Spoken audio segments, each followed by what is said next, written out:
maging klaro tayo dun sa mga paratang na ganyan. Hindi pwedeng dinadaan lagi sa intriga. Naniniwala ako na yung 200 plus na congressmen na pumirma doon sa impeachment ay pumirma hindi para sa halaga. Yung impeachment. Kung hindi natin ginawa yun, hindi ganito kasama. May duda ako kung bakit pinilit yung impeachment. Ituloy yung impeachment para meron silang magamit at sabihin na kailangan natin ilabas yung conditional release kasi pumirma tong mga to. And later on, I was proven correct. Yun yung duda ko noong ginagawa nila yan. Noong hinohold na yung mga conditional release, kinausap ako ng dalawang tao ni Speaker. Okay? So, request nila na ma-release yung mga conditional release. Sabi ko, hindi pwede. Sabi nila, yung mga yan pumirma sa impeachment. So, I cleared with the President. Sabi ko, sir, kasi ganito sinasabi nila eh. Pinangako daw nila yung conditional release. Sabi niya, walang usapang ganyan. You're a spokesperson, you have to be clearly understood. Hindi ka pwede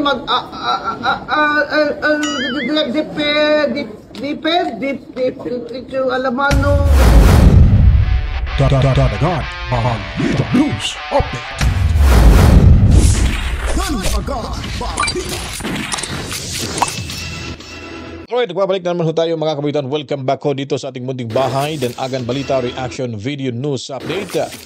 At pag-uusapan naman ho natin itong nakaraang press conference ni Certified Marites Princess Budlat dyan ho sa Kamara, kung saan po ay itinanggi niya naman ito ang bayaran na nagaganap dyan sa Kamara ng ilang kongresista ho, mga buayang kongresistang lumagda sa impeachment laban kay VP Sara Duterte. At parang hindi ko alam kung kailan ho ito ipinanganak dahil parang walang alam ho sa pagbubunyag ni Congressman Chanco na dinadaan ho gamit itong conditional release ho ng Malacanang para sila ay lumagda at makatanggap po ng pera. Itinanggi niya ho rito dahil nga po nangingintriga lang daw di umano si Inday Sara Duterte, mga kabalitaan. At itong si Attorney Rowena Ganson, nako, sa pool bupol ho dito si Certified Marites Princess Budlat dahil nga po ay hindi pala marunong to magiging at hindi bagay na magiging spokesperson. So, hindi alam yung mga pinagsasabi. Sinaway siya ho rito ni Attorney Guanzon, mga kabalitaan. Pero bago pa po ang lahat, huwag kalimutan para hindi tayo magurgor lalo ng ating mga gustong gumurgor sa ating munting bahay. Kailangan po turn on your notification bell. Buksan nyo po yan lagi. At the same time mga kabalitaan, subscribe na sa hindi pa po nakapag-subscribe bagong salta sa ating bahay. At kung mas nagustuhan nyo po itong ating video, paliguan ng maraming likes, buhusan ng maraming komento, reaksyon, suhestyon at inyong mga opinion. And then of course, i-share nyo po ito mga kabalitaan. Uunahin na natin dito ang press conference noong Hunyo 18 kung saan tinanong ho dito si Princess Budlat na ano raw masasabi nito sa sinasabi ni Inday Sara Duterte na hindi naman daw nabasa ang articles of impeachment ng mga lumagda or iilan karamihan sa mga lumagda ng impeachment. At ito ay dahil binabayaran or nabayaran ang mga buhayang kongresista. At itong mga kabaitan, alam nyo ba, itinanggi niya ho rito dahil nangingintriga lang daw si Inday Sara Duterte. Ito po, panoorin natin mga kabalitaan. Meron po kasing mga bagong aligasyon si Vice President Sara Duterte na hindi daw binasa umano ng 215 na kongresista o mahigit 1/3 yung impeachment case laban sa kanya bago po pirmahan. At may mga aligasyon din po na may kapalit itong budget bawat pirma. Your reaction po, ma'am? Siguro dapat maging klaro tayo dun sa mga paratang na ganyan. Hindi pwedeng dinadaan lagi sa intriga yung mga ganitong aligasyon, lalong-lalo na pag ang sinasabing aligasyon ay paninira hindi lang sa integrity nung individual na representante na pumirma, kundi mismo dun sa institution. Ito ang sinasabi ko sa inyo. May integridad pa kayo dyan? Ha? May mga mukha pa pala kayo dyan na halata naman ho na nababayaran sa pamamagitan ho ng conditional release ho. Ito ay pagbubunyag ni Chanco mga kabitan. Ba't dinidinay niya? Saan ba siya nung panahon na yon na nagsasalita ho itong si attorney or congressman Toby Tiangco? At ngayon dinidinay at intriga at paniniran daw sa kredibilidad, integridad do ng Kamara. Ngayon, pag nagsasalita, nabubulol nga eh. Okay lang tayo kung tayo nabubulol. Wala naman tayong posisyon sa gobyerno. Ito, spokesperson pa, sinasaway at sinupalpalo siya dito ni Guanzon dahil nga, kung ikaw yung spokesperson, dapat well-versed kayo sa mga pag-uusapan. at kung ano yung tamang isasagot. Hindi nga daw ito nirerespeto ng kasamahan nito kasi siya nag-press con dito at yung isang kongresista nag-press con doon patungkol sa parehas na usapin mga kabalitaan. Tingnan mo yung kabupulan nitong budlat na ito mga kabalitaan. Na kinabibilangan ng mga representanteng ito.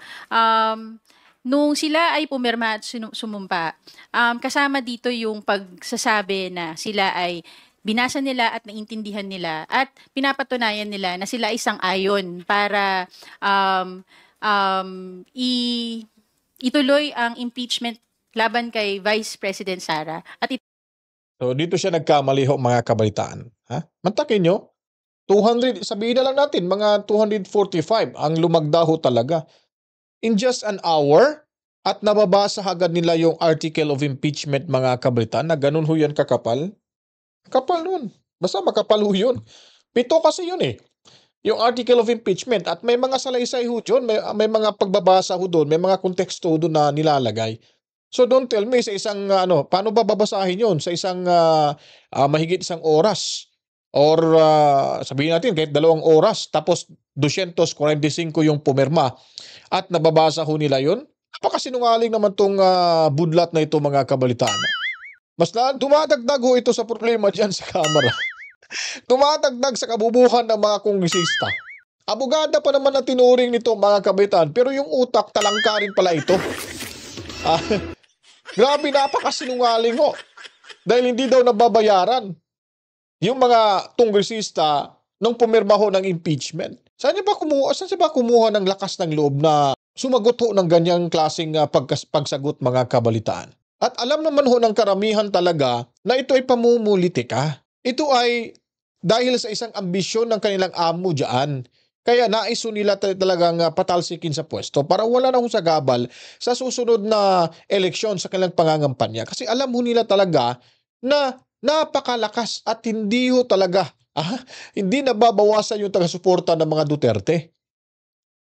So ginagawa ho nila, talagang sinisiraan si Inday Sara Duterte. Tingnan nyo nangyari sa eleksyon, sa ngayon, sa impeachment na case ni Inday Sara, di ba? Talagang napapahiya na sila, hindi na nga sila sumasagot sa panawagan ng Senado bilang impeachment court mga kabalitaan. Ngayon ito, nagsasalita pa ng kahit ano, mali-mali naman ho, at hindi naman ho kapanipaniwala yung mga pinagsasabi nito. Napaka-basic lang ho itong magsalita tong babaeng to, abogada pa naman na tinuring mga kabalitaan. I-transmit ito sa Senado.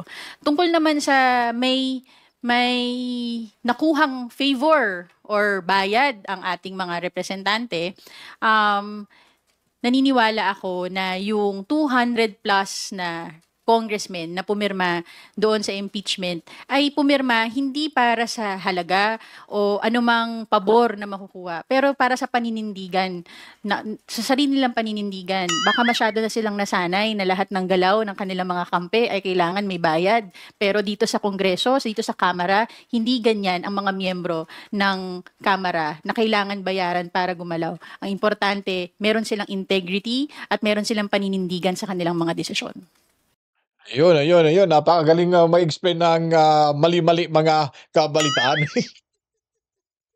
Alam mo kung ilang dekada na sa diyan sa Kamara na alam niya yung kalakaran ho mga kabitaan na hindi ho walang money involved ho sa impeachment. Napakakapal ng pagmumuka. Hindi lang makapal yung muka, malaki pa yung mata nito mga kabitaan. Na talagang, alam mo pag malaki yung mata ng isang tao, nakikita na ho yung kahit anong ginawang kamalian, kabutihan. Pero ito, parang bulag, malaking mata, parang bulag pa rin mga kabitaan na hindi nakikita kung ano ho yung kanyang mga pangyayari diyan sa loob ng Kamara. Don't tell me, wala kang nasasagap na mga chismis diyan kasi Marites, certified Marites ka, tapos hindi mo alam. O baka siguro, ano lang to, ipinagtanggol niya lamang to ang mga kongresista o baka meron din tong mahiwagang sobre mga kabalitaan. So, ito, papatunayan ho natin na itong babaeng to ay walang kwentang spokesperson diyan.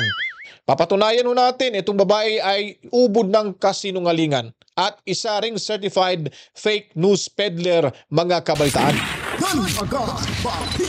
At itong ating ipapakita sa inyo, ito ay patunay na itong babae ito ay hindi dapat paniwalaan dahil ho wala ho ito sa kanyang paninindigan Dahil kung anong paninindigang kasamaan ng kanyang amo, yun din ho ang kanyang paninindigan, mga kabalitaan. Panoorin natin. Ito po yung magpapatunay na sinungaling po itong babaeng ito. Balikan ho natin yung naging salaysay, yung naging statement ho, mga kabalitaan, dito ni Congressman Toby Tiangco patungkol ho sa bayad o pagtanggap ng pera sa mga lumagdaho ng impeachment, mga kabalitaan. Yung, So, may data ba kayo maliwanag after yun. the Hague? May data po ba kayo after the Hague naman? Yes, after the Hague talagang na problema na tayo, no? Talagang naubos na 'yon. But what I'm saying is, yung impeachment kasi was beyond our control, no? Pwede namang hindi impeach noon eh. Tsaka it was a useless exercise kasi yun naman yung sinabi ko sa kanila kahit pirmahan nyo ngayon, Feb 5, ganun din. June 2 pa rin yan itatakal ng Senate, no? So ano nangyari doon? Di ba nagkaroon ng backlash naman talaga? Yung Hague, there are external factors beyond our control. So it is not an apples to apples comparison, no? Ang pag-usapan natin dito, yung totally within our control, yung impeachment.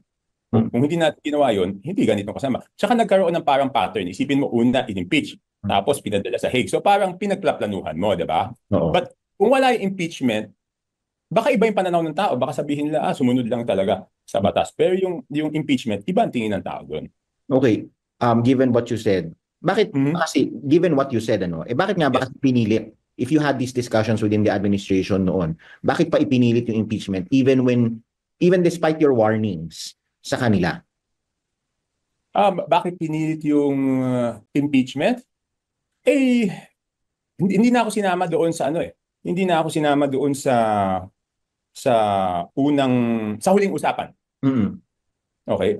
Pero doon sa mga nangyari, may duda ako kung bakit pinilit yung impeachment. Alam mo, di ba galit na galit si Presidente doon sa budget, di ba? Okay.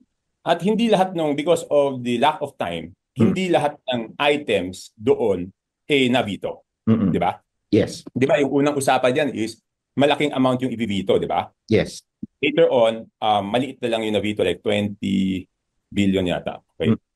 So, ang ginawa nun, nagkaroon ng conditional release, di ba? Yes.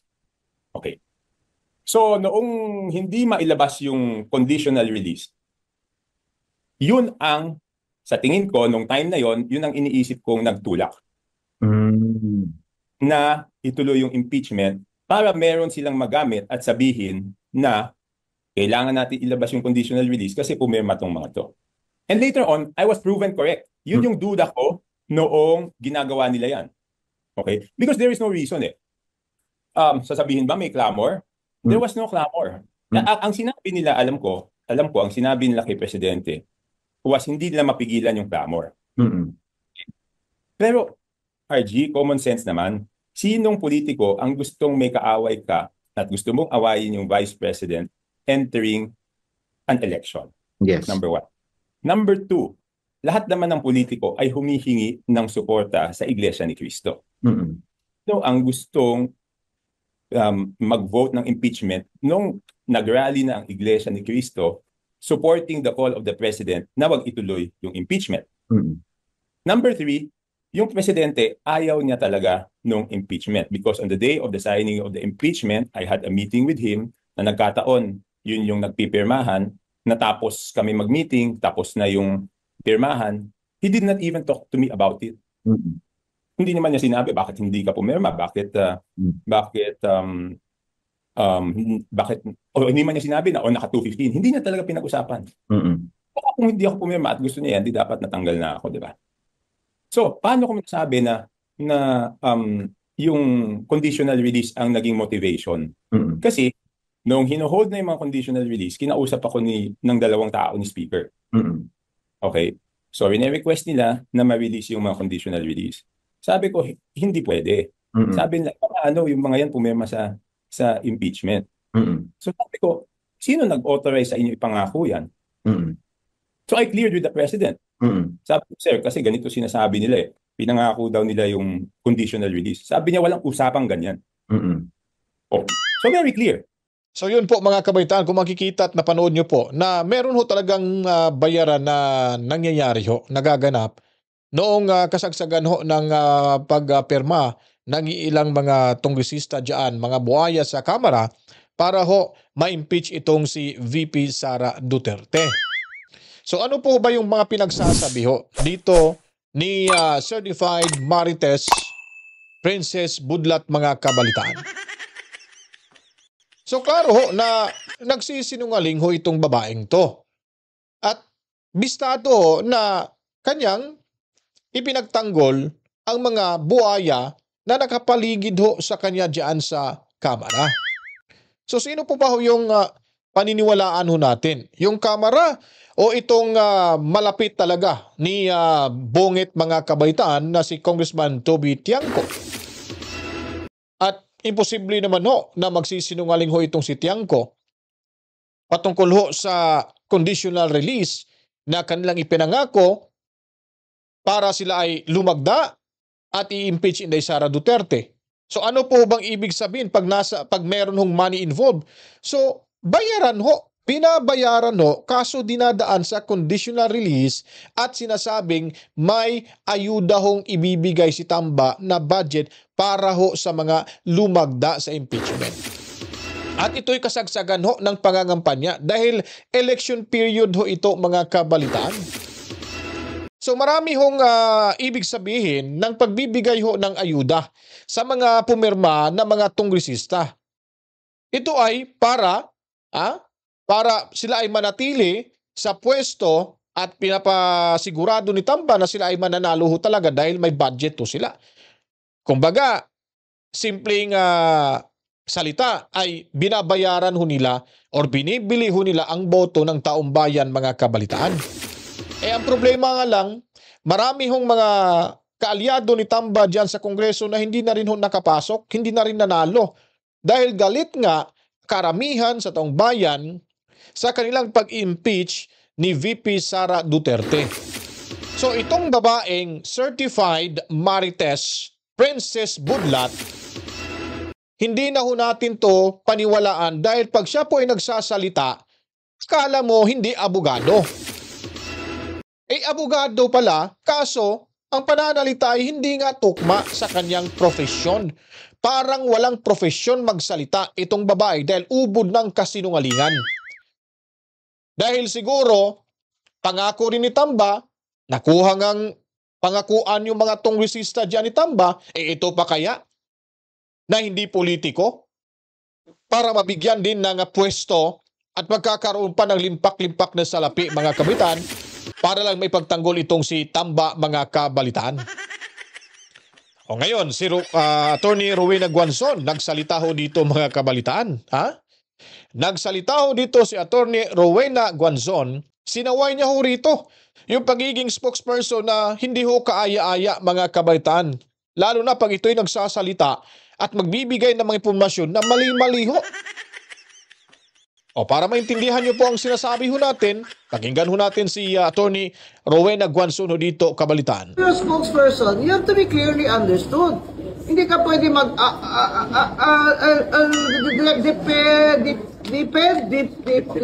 alamano, ganyan. Hindi pwede yun. Kailangan klaro. Yun ang advice ko sa mga gusto mag-spokesperson. You have to communicate your message clearly, and you can only speak for your principal because you are the agent. Kasi Attorney Amante, hindi ko nga alam kung sino principal niya. Hindi ko alam kung high school principal, college principal. Kasi may secretary general, may deputy speaker, sila nga speak po. Lahat gusto mo pasikat ba? Awa ako dyan sa spokesperson nila. Si ano na lang yung spokesperson mo tungkol sa building ng house. Gusto lahat ng congressman nga ilaha magpasikat man. So sinaboy mo papel-papel na. Kung saan may trabaho ng House of Reps spokeswoman. Sweldo lang na pero adyo kayo substantive ba. So dapat klaro yung role. Kung may spokesperson na, dili na kaya sulti ang Secretary General o internal na lang siya. I don't know. I'm not there to tell them what their role should be, pero sayang naman yung talent niya. sasalita siya ng ganito, doon, nagpipress con din yung isang congressman. Kung ako ang spokeswoman, sabihin ko talaga, sabaan mo doon, ay. Ang ingay mo daw, Ako naman sabi ba sa spokeswoman Tagalog. karon? You know how it is ba? The politicians, they always want the credit. Ngayon ng iba dyan, sila daw ang nagbigay ng free college tuition. Sila nag-implement. Hindi na ba fake news na yan eh. Hindi na maganda yan. Yung mga Credit grabbing. lahat credit grabbing. Well, let's have a government and our leaders should be responsible, accountable, and live simple lives. Ay makita mo ni karon sila ang mga bag kung relo milyon-milyon. If you're a spokesperson, you have to be clearly understood. So you have to be clearly understood. Di ba nakakahiya? Spokesperson ka. Talagang totoo naman sinasabi ni Atty. Rowena Guanzuno dito na parang parang lutang din magsalita itong si Marites. Itong napakahirap po na mapagpanggap na matalino, mapagpanggap na nasa tama sila, pero ang katotohanan pala mga kabitan ay yung nakakubling katotohanan, sila po pala ang mga hudas sa ating inang bayan, mga kabalitaan. So kung mapanood to ang statement ni Atty. Guanzon nitong si Certified Marites, ay mahiya ka naman siguro. Baguhin mo na yung estilo mo. Huwag kang mapagpanggap. Magpakatotoo kayo dyan sa kamera. Kinuntra nyo na nga yung impeachment court. Akala nyo madidiktahan nyo yung mga senador at may pa-inhibit pa kayo sa mga hayag na taga-suporta ni VP Sara Duterte diyan sa Senado. Kayo nga diyan hayag nga rin na talagang gusto nyo i-impeach. Sabihin nyo na impartiality daw. Anong impartiality na tinatawag ninyo? Kayo may impartiality ba kayo? Nakita, sino ba yon? Itong convicted na si pinsan ni Auau Castro, itong si Franz Castro. Hayag naman yon. Itong si Riza Hontiveros. Hayag naman yun na anti-Duterte yun talaga mga kabalitaan. Si Tamba, hayag din naman yun na kontra o inggit kay Duterte ho yun. Sino pa ba? Marami ho sila dyan mga kabalitaan. Tapos sasabihin nyo, ididikdik nyo sa Senado na bias yung mga senador dahil nagpakita na lang kailang suporta kay VP Sara Duterte. Mahiya naman kayo sa mga balat nyo. Pinapasahuran kayo ng taong bayan tapos hindi kayo gumagawa ng trabaho nyo, hindi nyo ginagampanan yung tungkulin ninyo. Dahil puro kayo pamumulitika dahil sa ambisyon lang at sa pangako na kayo ay magiging instant millionaire dyan sa mayabang kapulungan o sa House of Retaliation. Kung nagustuhan niyo po ito ating video presentation mga kabitan, huwag niyo pong kalimutan paliguan ng maraming likes, buhusan ng maraming komento, reaction, opinion, suggestion. At of course, hindi pa po nakapag-subscribe sa mga bagong salta ho, subscribe na ho kayo, tuloy-tuloy ho tayo dito sa paglalahad ng mga komprehensibo, totoo makatotohanan ng mga balita at impormasyon ho sa Danagan Balita Reaction Video News Update. Ulitin ko po, buksan niyo po ang notification bell mga kabalitaan. Assalamualaikum sa ating mga kapatid na Muslim. Masalam sa inyong lahat. And of course mga kabitan, kung nais niyo po maging exclusive member sa ating munting bahay, click nyo lang po ang join button dyan. Gaya na lang nila ni Boss Romeo de los Reyes, Ma'am Rosana Concepcion at Elijah TV Kabalitan. Ana Santos at Corazon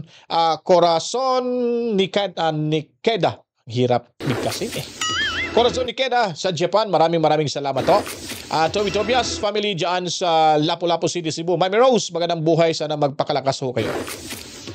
At sa mga Pilipino nating kababayan dyan sa Dahig, Netherlands, mabuhay ho kayo dyan at sana nasa mabuti kayong kalagayan at salamat sa palagi nyo pagbabantay kay Tatay Digong Duterte kahit nasa labas lang ho kayo naghihintay sa kanyang paglabas sa tamang panahon. Parang ay sa sigera lang mga kabaitaan. Pagdating ng panahon. And of course, ating mga sinasuduan laging makabagong bayani ating bansa, ang overseas Filipino workers saan man sa ating mundo. Maraming salamat sa inyo lahat. Kita-kits tayo sa ating pagbabalik. Kita-kits tayo sa pagbabalik maya-maya mga kabitaan dito lamang ho sa inyong tinatambayan at palaging tumutok sa ating munting bahay. Danagan Balita Reaction Video News Update. Luzon, Kabisayan ug Mindanao. Basta may mga Pilipino. Saan malupalop na ating mundo, ang bahay na ito ay para sa ating lahat. To God be the glory. Wawa, chip chip. Peace out. Gun agad,